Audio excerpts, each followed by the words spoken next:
અત્યારે સુરતમાં મોટા વરાસાનો એક મુદ્દો ચાલી રહ્યો છે, વાઇફ શિપિંગનો, એટલે કે પત્નીઓની અદલા બદલીનો. 2 દિવસથી બહુ ચર્ચામાં છે આ વિષય.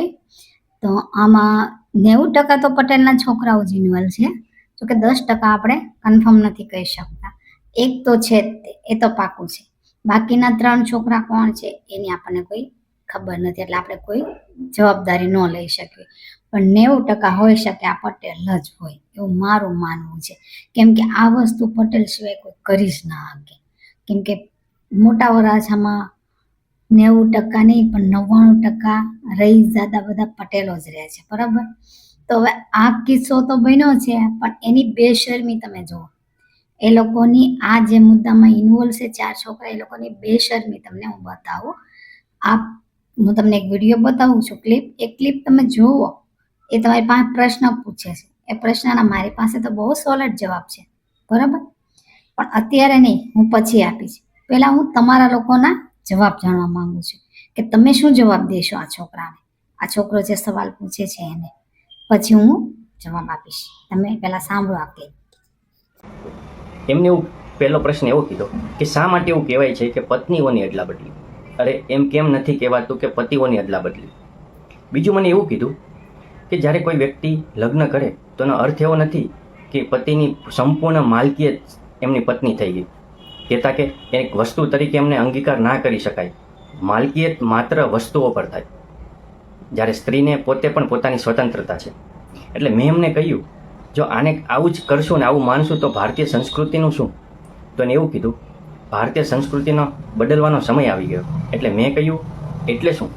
એમને એવું કીધું કે જ્યારે વ્યક્તિ લગ્ન કરે ત્યારે ઘણીવાર સ્ત્રીની ઈચ્છાની વિરુદ્ધની અંદર પણ પતિ એમનું યૌન શોષણ કરે છે.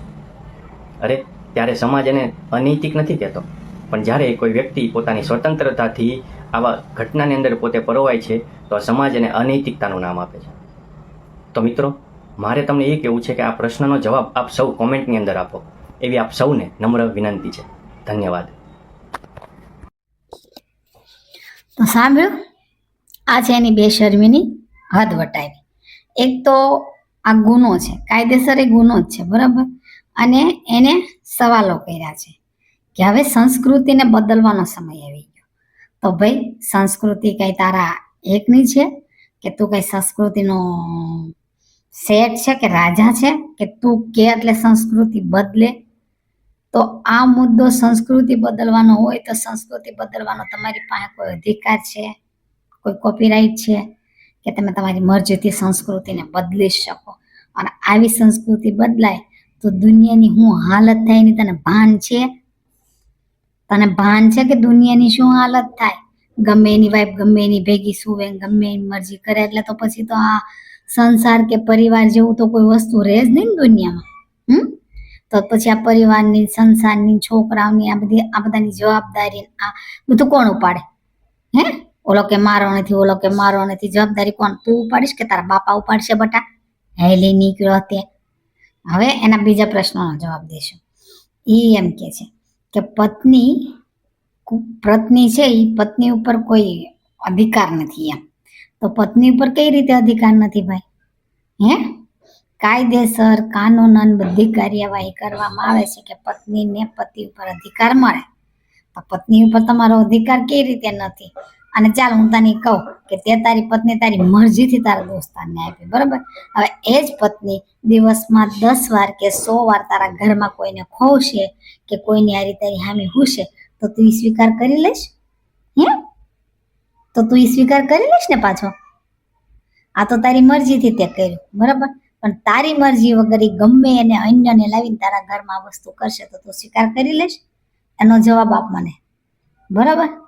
હવે તારો બીજો પ્રશ્ન કે આપણે જ્યારે મેરેજ થાય ત્યારે પત્નીની ઈચ્છા વગર તેનું શોષણ થતું હોય, તારા સમાજ ક્યાં હોય છે એમ? તો તારી પત્ની આ વસ્તુ સમાજને કહેવા ગઈ હતી કે મારું શોષણ થઈ રહ્યું છે? તો સમાજ એનો પણ મુદ્દો ઉપાડે, એની ઉપર પણ કાનૂની કાર્યવાહી છે, કાનૂન છે, બધું છે, શું નથી? બરાબર. માનસિક હેરેસમેન્ટનો આપણે કેસ નાખીએ છીએ તો એની ઉપર કાર્યવાહી નથી થતી? થાય છે, કાયદેસર થાય છે. કોણ ક્યાં નથી થતી? હેલી નીકળ્યા. તો તમારું શું કેવું છે? મેં દીધા એ જવાબ બરોબર છે કે તમે બીજા કઈ અન્ય જવાબ દેવા માંગો છો? તો તમે મને કોમેન્ટ કરી અને કોમેન્ટ બોક્સમાં જરૂરથી જણાવજો. અને વિડીયો સારો લાગ્યો હોય તો લાઈક શેર સબસ્ક્રાઈબ કરવાનું ભૂલતો નહીં. હું છું તમારી આયુષી. Bye bye Surat.